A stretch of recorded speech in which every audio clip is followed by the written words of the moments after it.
여러분 안녕하세요. 송병현 교수입니다.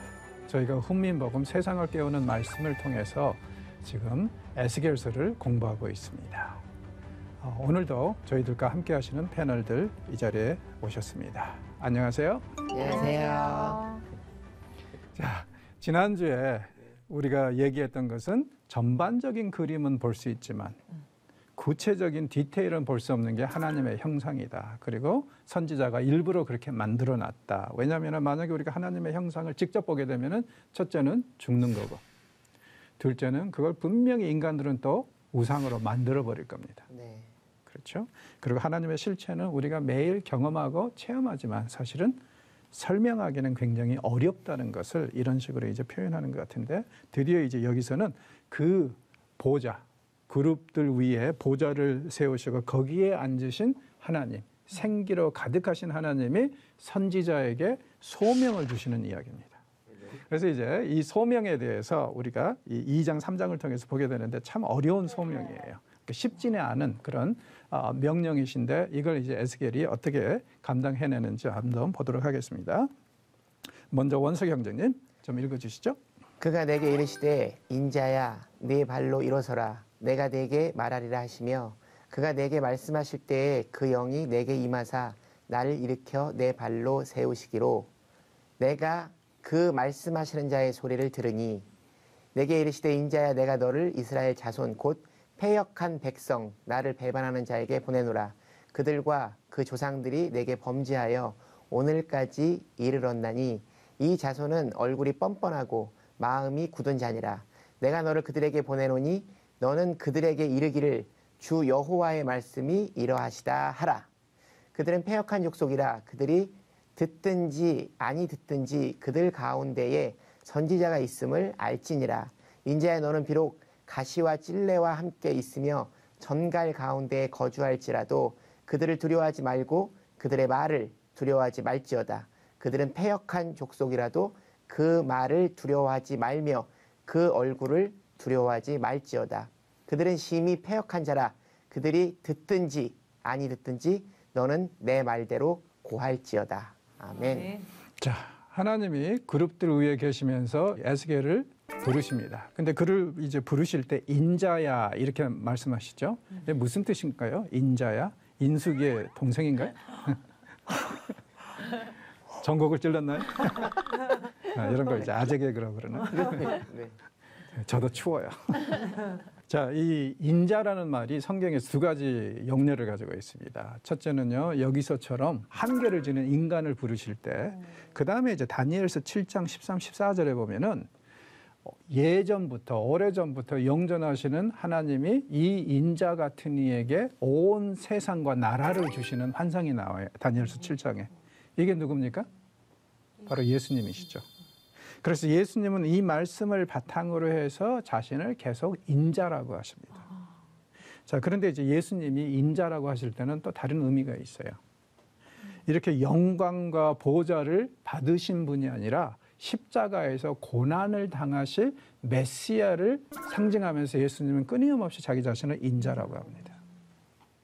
그래서 이제 예수님의 호칭 중에서도 인자는 항상 십자가하고 연결이 되어 있다. 그렇게 생각하시면 돼요. 왜냐하면은 지금 십자가를 지나셔야만이 다니엘서 7장에 말씀하시는 그 영광을 받게 되시거든요. 그래서 이제 구약에서 인자는 메시아의 이런 호칭. 그러나 여기서는 뭐 에스겔서에서는 수십 번 나오는 이 인자는 연약한 존재야. 연약한 사람아. 그런 뜻입니다. 딱 이렇게 얼마나 연약하냐면 보세요. 일어나라 하는데 일어날 수 있어요? 없어요? 없어요. 완전히 그러기가 돼가지고 쓰러져 있으니까 하나님의 영이 그를 붙드시잖아요.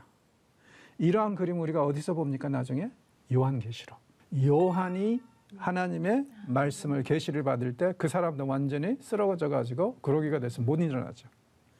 그러한 이미지가 지금 여기에서도 그려지고 있는데 바로 이겁니다. 하나님을 대하면은, 심지어는요, 베일에 가려진 하나님을 대하면은 이렇게 된다. 꼼짝없이 정말 스스로 일어날 힘도 없다는 거예요. 이 하나님이 이제 말씀하십니다. 뭐라고 그러시냐면은 내가 너를 누구에게 보낸다고요? 이스라엘 자손에게 보내신다고 그래요. 그런데 이스라엘 자손을 설명하는 수식어를 보십시오. 곧 패역한 백성, 나를 배반하는 자에게 너를 보내겠다. 자, 그러면 생각해 보세요. 하나님의 백성이라고 하지만 패역한 백성이고 배반한 자들이라면은 앞으로 에스겔이 할 사역이 쉬울까요? 어려울까요? 어렵죠. 얼굴이 뻔뻔하고 마음이 굳은 자니라. 얼굴에 광채가 나, 뻔뻔해가지고. 마음이 돌같이 생겼어요. 지금 강팍할 대로 강팍해져 버렸다는 거예요. 이런 사람들에게 회개하라고 외쳐봤자 의미가 있을까요? 없을까요? 없죠. 어쩜 그렇게 잘하세요? 제가 잘 알아요. 그래서 지금 여기서 하시는 말씀이 정말 뻔뻔하고 마음이 굳은 자들에게 보내니까 별로 내가 너의 사역이 소위 말해서 사역의 열매 기대 안 한다 이거예요. 그래서 5절 그들은 패역한 족속이다. 다시 한번 말씀하시죠. 그러면서 뭐라고 그러시는지 보세요. 그들이 듣든지 아니 듣든지 그 가운데 선지자가 있었음을 알게 하라. 이게 너의 소명이다. 하나님은 가서 전도하라. 회개시켜라. 이거 아닙니다. 뭐라고요? 에스겔이 가서 그들 중에 선지자가 있었다는 사실만 각인시키라는 거예요. 왜냐하면은 나중에 심판하실 때 이 사람도 괜히 엉뚱한 소리 할 수 있잖아요. 나 못 들었는데요. 그럴 때 에스겔 너 이리 나와봐. 몇 년 몇 월 며칠 날 너 얘네들한테 말했어 안 했어? 증인을 세우시려고. 그렇죠. 분명히 경고했다. 그러니까 이제 선지자의 사역이 때로는 이런 사역이라는 거예요. 증인 사역. 나중에 증인으로 채택되기 위해서 딴소리 할 때 나는 못 들었는데요. 저한테 언제 그러셨어요? 이런 말 나올까 봐 그냥 가서 전하고 그들 중에 선지자가 있었다는 거 그 하나만 각인시키면 된다는 거예요. 사실 생각해 보면 얼마나 슬픈 일입니까? 선지자들은 하나님의 음성을 대언하는 자들이고 그 말씀을 들으면 우리가 회개하고 하나님께 나와야 되잖아요. 근데 마음이 얼마나 강팍해졌는지 선지자가 말을 해도 안 들어. 그러니까는 심판은 한계가 있어요. 인간을 바꾸질 못해요, 본질을. 그래서 이사야는 계속 하는 얘기가 언젠가는 대속자가 와야 된다. 자, 6절에는 뭐라 그럽니까? 에스겔이 처한 상황을 어떤 식으로 표현해요? 정갈이 득실거리고 뭐 이렇게 찔레가 있고 그러니까 이게 이제 이스라엘 백성이죠. 그런데 다들 사람들을 해하는 거잖아요. 그러니까 에스겔은 지금 마치 이 늑대들 사이에 한 마리의 토끼 같은 거죠. 그런 상황에서 여러분 같으면은 이 자신감을 잃겠어요? 아니면 안 잃겠어요? 가면 안 되는 거 아니에요? 보내시면 안 되죠. 자, 그래서 이제 보십시오. 두려워하지 마라, 두려워하지 마라, 두려워하지 마라, 무서워하지 마라. 4번이나 나오잖아요. 무슨 뜻입니까? 엄청 힘들고 어려울 거다. 세상 말로. 걱정하지 말라 그러면서 겁을 더 주시네요. 그러네요. 어떡해요. 그래서 4번이나 총체성이라고 그랬잖아요. 4번이나 두려워하지 마라, 두려워하지 마라 하는데 그만큼 두려울 거다. 그러니까 에스겔의 이름이 맞아요. 하나님이 힘 주시지 않으면 도저히 이거 감당할 수 없는 사역입니다. 자, 왜 그들을 두려워하지 말라고 한다고요? 이미 포기했다 이거예요, 하나님도. 사실 이게 제일 무섭습니다. 하나님이 그래도 회개의 기회가 있고 그러면은 가능성이 있으면 자꾸 치식이라도 해서 돌이키게 하시는데 아예 이제 이 사람들이 회개할 생각이 없고 완전히 마음이 고들 대로 고다버렸으면 어때요? 버린 자식이지. 버린 자식이죠. 그래서 이제 보십시오.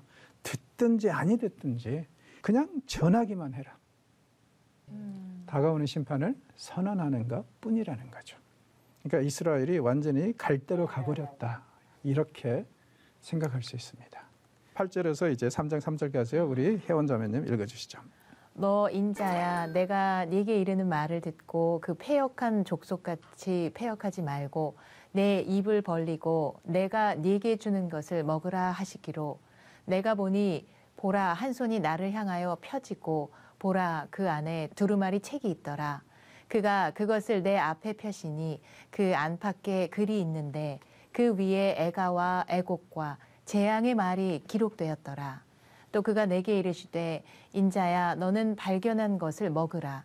너는 이 두루마리를 먹고 가서 이스라엘 족속에게 말하라 하시기로 내가 입을 벌리니 그가 그 두루마리를 내게 먹이시며 내게 이르시되 인자야, 내가 네게 주는 이 두루마리를 네 배에 넣으며 네 창자에 채우라 하시기에 내가 먹으니 그것이 내 입에서 달기가 꿀 같더라. 자, 하나님이 에스겔에게 무엇을 먹으라고 하시죠? 두루마리. 두루마리. 두루마리가 뭐예요? 말씀이 기록된 책. 네. 그러니까 이제 이 두 가지가 책에는 두 가지가 있었는데 당시에 그 두루마리 하면은요 길게 폭이 한 30cm, 25cm 돼가지고 글을 계속 써 내려가다가 한 칼럼 끝나면 옆 칼럼으로 가서 또 이렇게 쓰고 해가지고 한 이게 25m까지 갔어요. 그걸 이제 파피루스로 만들어가지고 이제 그걸 이제 책으로 만들었는데 그 이 두루마리를 먹으라고 하십니다. 엄청나게 큰. 그러니까 이제 환상이니까. 그런데 이제 중요한 것은 뭐냐면은 이 두루마리를 가만히 보니까 어떻게 됐더라? 앞뒤로 빼곡하게 글이 쓰여 있다고 그러죠. 빈 게 아니라는 거예요. 무슨 뜻입니까? 선지자는 어떤 사람이다? 이미 하나님이 정해주시고 주신 말씀을 선포하는 자들이지 자기네들이 창의적으로 만들어내는 사람들이 아니라는 거예요. 두루마리 앞뒤로 빼곡하게 적혀 있다고 그러잖아요. 안타까운 것은 뭐냐면은 어떤 글이 쓰여 있느냐 이거예요. 애가와 애곡과 재앙의 말이 무슨 뜻입니까? 그들에게 선포할 말은 심판밖에 없다. 그러니 이걸 받아들이기도 얼마나 힘들었겠어요. 그러나 지금 이스라엘의 역사가 일단 막바지에 왔기 때문에 다른 방법은 없는 것 같습니다. 이제는 아무리 기회를 줘도 회개할 사람들이 아니에요. 마음이 너무 강팍해져서. 그러면은 가장 좋은 것은 뭐냐면 빨리 이 문제를 해결하고 다시 시작하는 거죠. 그래서 이제 선지서를 잘 보시면 선지자들이 심판을 그렇게 부정적으로 보질 않습니다. 왜요? 하나님은 심판을 위한 심판을 하시는 분이 아니라 회복을 위한 다시 그들을 살리기 위한 심판을 하시기 때문에 심판이 빨라지면 빨라질수록 좋은 면도 있다는 거예요. 두 가지 면에서. 왜요? 회복의 전제 조건이니까 그렇죠. 이루어져야 이제 심판이 빨라지면 빨라질수록 회복도 빨리 온다는 거죠. 그 다음에 또 심판이 빠르면 빠를수록 죄값을 치러야 될 죄값이 줄어들겠죠. 기간이요. 죄를 안 지으니까. 인간은 계속 죄 지으니까. 네네. 그래서 선지자들은 이 심판이 빨리 임하는 것에 대해서 그렇게 부정적으로 보지는 않았습니다. 그러나 제 경험으로는 심판은 안 받는 게 최고입니다. 말을 잘 듣는 게 예. 최고죠. 알아서 기는 게 최고입니다. 그게 제일 중요한 것 같아요. 그래서 앞뒤로 빼곡하게 이렇게 쓰였다. 성경에 보면은 또 이 두루마리를 말씀을 먹는 사람들이 있죠. 예레미야가 환상에서 먹었고 그 다음에 사도 요한도 계시록에서 두루마리를 먹습니다. 그러니까 두루마리를 이게 먹는다는 얘기가 몇 번 나오는데 에스겔은 특징은 뭐냐면은 아주 심판의 말씀만 먹더라. 받기는 받는데 내용을 보니까 어때요? 앞뒤로 빼곡하게 애가와 탄식 싹 쓰였어요. 그가 지금 새길 글은 하나도 없어요. 하나님이 이미 메시지를 주셨다는 거죠.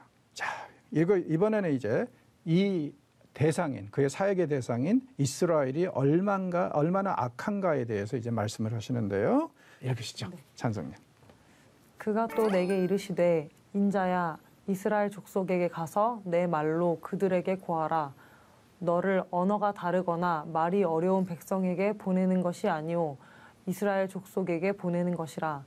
너를 언어가 다르거나 말이 어려워 네가 그들의 말을 알아듣지 못할 나라들에게 보내는 것이 아니니라.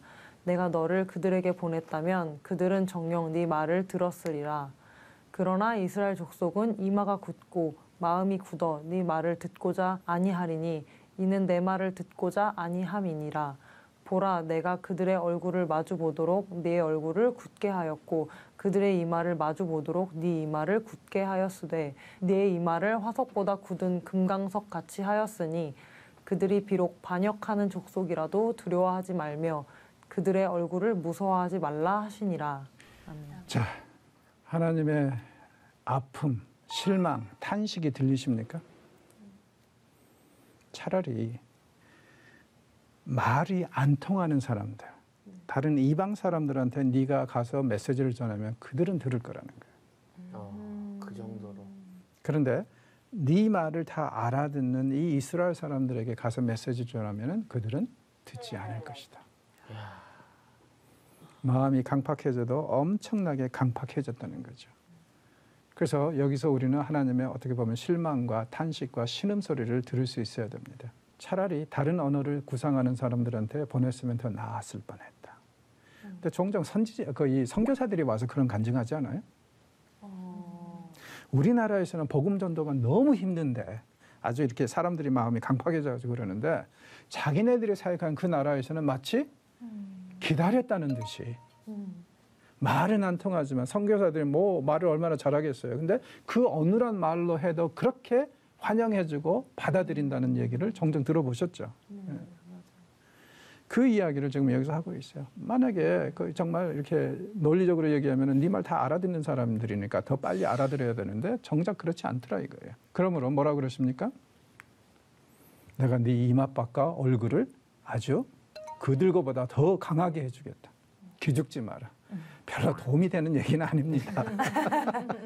그렇죠? 그러니까 분명히 그것을 견뎌낼 수 있도록 그렇게 이제 해주시겠다는 그 얘기. 그래서 내 이마를 굳게 하고 화석보다 굳은 금강석까지 하겠고 그러니까 아주 그들이 뻔뻔하다면 더 뻔뻔하게 해주고 그렇게 이제 해주겠다는 얘기예요. 그러니 무서워하지 말라. 그러나 역시 우리가 기억해야 될 것은 무서워하지 말라 하는 것은 무서워할 것이다. 무서워하게 될 것이다. 사실은 지금 말씀들 어떻게 보면 에스겔에게 하나님께서 이제 네 의지는 없어. 내가 이렇게 시킬 거니까 이렇게 해. 하시는 일방적인 선언 같으신데요. 좀 우리끼리 얘기인데 좀 너무하시죠? 우리는 사역하면은 뭔가 열매가 있고 뭐 아주 좋은 것들을 생각하지 이런 건 아니잖아요. 열매가 없을 거라는 결과를 알고 가는 거니까 마음이 허탈하고 의욕도 떨어지고. 그렇죠. 그렇죠. 근데 에스겔은 그렇게 살았어요. 그러니까 에스겔이 5년 동안 아주 굉장히 힘든 시간을 보냈을 거라고 그랬잖아요. 포로 생활로, 포로로 끌려가서. 그래서 사실 하나님이 선지자로 부르신 것에 대해서 감사하면서 곧바로 나왔어야 되는데 왜 못 나오는지, 왜 일주일 동안 고민하는지 이해가 가시죠. 왜냐하면 이런 사역을 하라고 부르시는데 누가 따라갑니까? 내 비록 부름받아 나서면 어디든지 가겠다고 했지만 그래도 아닌 건 아니죠. 그런가요? 아닌 건 아니죠. 10절에서 11절 계속 읽어주십시오. 원석영자님. 또 내게 이르시되 인자야 내가 내게 이를 모든 말을 너는 마음으로 받으며 귀로 듣고 사로잡힌 네 민족에게로 가서 그들이 듣든지 아니 듣든지 그들에게 고하여 이르기를 주 여호와의 말씀이 이러하시다 하라. 아멘. 여기서도 또 말씀하시는 게 뭐예요? 듣든지 안 듣든지. 그리고 우리는 미리 예언할 수 있습니다. 안 듣는다. 여기에 한 표. 그죠? 저도 한 표. 그러니까 정말 에스겔 입장에서도 답답하고 소망이 없어 보여요. 무언가 좀 원대하고 좋은 거, 세상 말로 뽀다구 나는 걸 좀 주셔야지. 이런 거 주면서 하라고 그러니까 참 어렵죠. 참 어렵죠. 자, 그래서 이제 이 11절은요. 분명히 네가 선포하는 메시지는 반응이 좋지 않을 것이라고 얘기를 해요. 그래서 아마 이런 이미지 우리가 상상할 수 있겠죠. 여기에 보면은 다 화가 나 있어. 선지자만 빼놓고. 이게 이제 사람들의 반응이 될 거라는 거. 그렇죠? 자, 계속 읽겠습니다. 12절에서 15절이요. 때에 주의 영이 나를 들어 올리시는데 내가 내 뒤에서 크게 울리는 소리를 들으니 찬송할지어다. 여호와의 영광이 그의 처소로부터 나오는도다 하니 이는 생물들의 날개가 서로 부딪히는 소리와 생물 곁에 바퀴 소리라 크게 울리는 소리더라.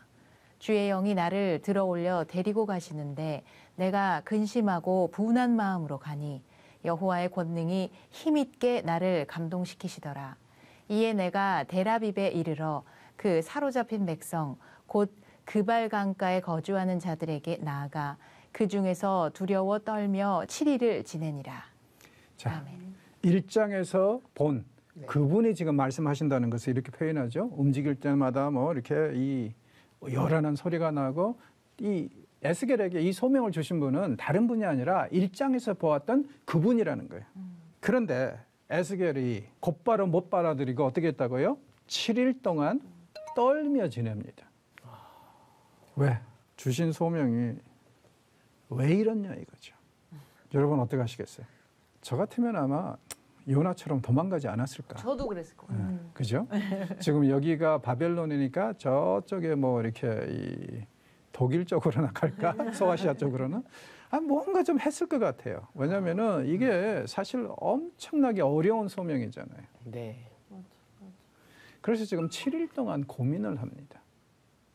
받을까 말까. 물론 그에게 선택이 있는 건 아니에요. 선택은 없어. 네, 선택은 없어요. 답정너. 예. 그래서 이제 떨며 7일을 이 7일 동안 정말 힘든 시간을 또 보냈을 것 같아요. 그죠? 우린 좀 사역을, 소명을 너무 쉽게 생각하는 경우들이 있는 것 같은데 때로는 이렇다는 겁니다. 저는 그래서 사실 신학교에서 가르치면서 제일 좋은 신학생들은 누구냐면은 세상에서 도저히 이 길 아니고는 갈 수 없다. 이 길 아니고는 무엇이 없다 해서 완전히 코너로 몰린 사람들이라고 생각해요. 다른 선택의 여지가 없이 하나님이 완전히 한쪽으로 몰아간 사람들이 종종 있거든요. 그래서 신학교 오는 사람들이 있는데 그게 맞다고 저는 생각을 해요. 그래서 에스겔은 지금 선택의 여지는 없지만 그래도 한번 선택의 여지를 만들어 보려고 7일 동안 지금 괴로워하고 힘들어하고 있습니다. 여러분 우리의 삶이 이래요. 때로는 하나님을 사랑하면서 산다는 것이 보통 일은 아닙니다. 세상에 쉬운 것은 없어요. 그리고 쉬운 거라면 하나님 우리한테 부탁하지 않으셨을 겁니다. 다른 사람들도 할 수 있는 거 우리한테 부탁하면 별로 우리 재미없잖아요, 솔직히.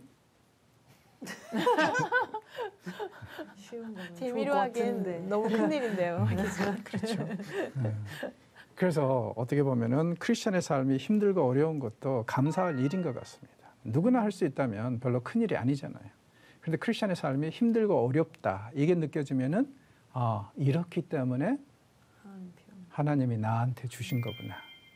나를 부르신 거구나. 이렇게 생각하면은 오히려 역으로 고난과 아픔이 더 좋은 쪽으로 작용할 수도 있잖아요. 하여튼 에스겔의 이 소명은요, 우리에게 많은 것을 생각하게 합니다. 그리고 신앙을 현실적으로 보게 하는 것 같아요. 장밋빛 인생이 아닙니다. 오죽하면 내 주를 가까이 하려 함은 십자가 짐 같은 개고생이라고 그러잖아요. 저 개인적으로는 이 방송을 저 같은 초신자분들은 보지 않길 바라십니다. 우리의 신앙이 성숙해감에 따라서 좀 현실적으로 볼 필요는 있는 것 같아요. 그죠? 예. 처음에는 그저 좋다가 나중에는 이런 어려움과 현실을 또 직시할 수밖에 없습니다. 왜냐하면 피해갈 수 없으니까. 우리의 삶은 십자가의 삶이라는데 오직하면 예수님도 십자가 지고 따라오라 그러잖아요. 쉬운 일은 아닙니다. 그러나 저는 확신합니다. 그렇게 힘들고 어렵지만 십자가 지고 가면 끝에 가서는 상상을 초월하는 축복과 보상이 기다리고 있다는 거예요. 그래서 지난날 우리가 졌던 십자가와 고난이 다 의미가 있고 그리고 거기에 대해서 몇십 배, 몇 배의 보상을 받는구나 이런 생각을 하게 하실 거라는 거예요. 그래서 광야 같은 이 세상 가면서 좀 더 성실하게, 좀 더 신실하게, 좀 더 순종하면서 살았으면 좋겠습니다. 아멘. 분명히 끝에 가서는요, 좋아요. 그리고 인생은 끝이 좋아야 돼요. 그렇죠? 네. 그래서 끝이 좋을 것을 기대하면서 그렇게 살았으면 좋겠습니다. 자, 우리는 이 에스겔이 왜 소명을 받고도 대본에 나서지 못하고 고민을 했는지 이제 이해할 수 있게 되었습니다. 네. 다음 주에도 이제 에스겔의 소명 이야기가 조금 좀 진행되고 그 다음에는 이제 이 사람이 한 그 행동 예언 그것들에 대해서 이제 우리가 보게 될 거예요. 그러면 이제 거기 가서는 더 재밌게 됩니다. 자, 오늘 수고하셨습니다. 감사합니다. 감사합니다.